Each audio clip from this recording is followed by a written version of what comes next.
For the last decade, the standard business playbook was simple: cast the widest net possible, build broad platforms, hold endless inventory, and pursue scale at all costs. But in 2026, that monolithic model is cracking. The digital landscape has reached a point of total saturation. When every startup has access to the same marketing channels, the cost of acquiring a single customer through broad ads becomes unsustainable for most small businesses. At the same time, the widespread availability of AI has stripped away the value of general competency. Algorithms can now generate standard marketing copy or generic business strategies instantly.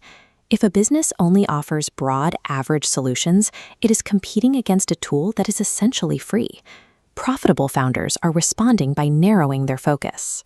They are abandoning the mainstream to dominate hyper-specialized micro-niches like AI security management or vertical software for independent clinics, where expertise still commands a premium.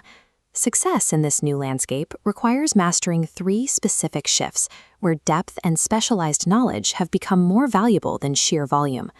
The first shift is technological. We have moved past AI that simply answers questions as a digital assistant. The new standard is agentic AI, systems capable of planning, making independent decisions, and executing multi-step workflows without constant human prompts. This has created a surge in AI automation agencies. These small, specialized firms focus entirely on the B2B sector, helping businesses bridge the gap between knowing AI exists and actually integrating it into their daily operations. These custom agents manage entire administrative sequences. For example, an agent can autonomously receive an invoice, verify the data against a CRM, cross-reference it with a bank statement, and schedule the final payment. The economics are incredibly lean. Using accessible APIs and automation platforms, a single operator can now build and manage workflow systems that once required an entire department, allowing them to outcompete traditional consulting firms on both speed and price. In 2026, technological dominance isn't about training your own model.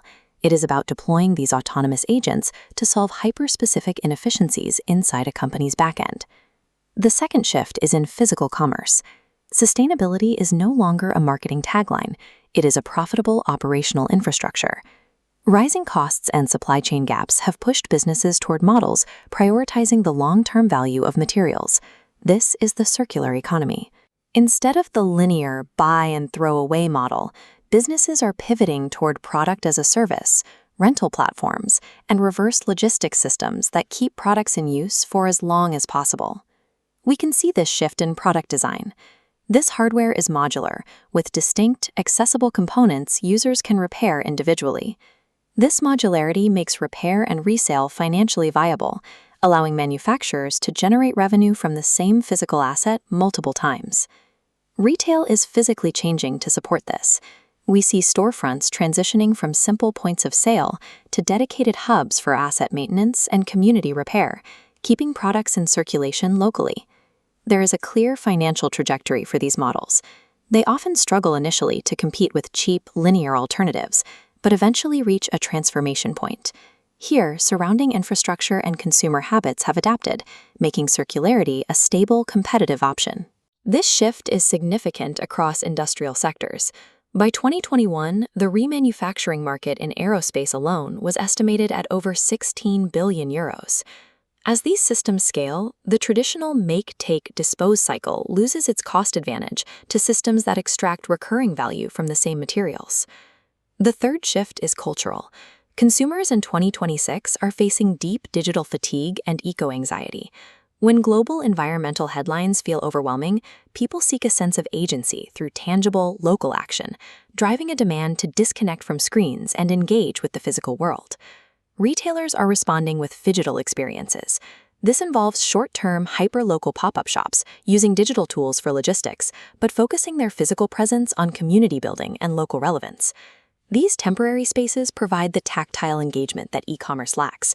They create a time-limited cultural moment that fosters deep human connection over a digital storefront.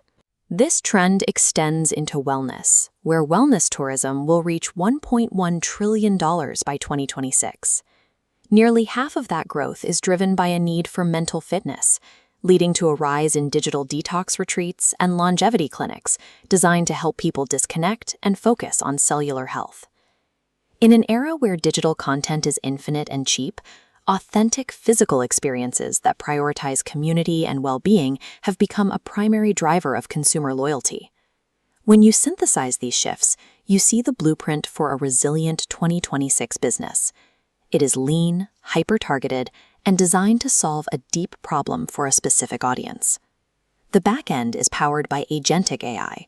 The operations are built on circularity to eliminate waste, and the customer relationship is cemented through high-value physical experiences.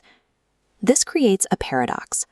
While the tools to start a business have never been more accessible, the barrier to capturing and keeping human attention has never been higher. Stop building for everyone. Find a specific problem, apply these shifts, and serve one clear niche better than anyone else. The era of the generalist is dead.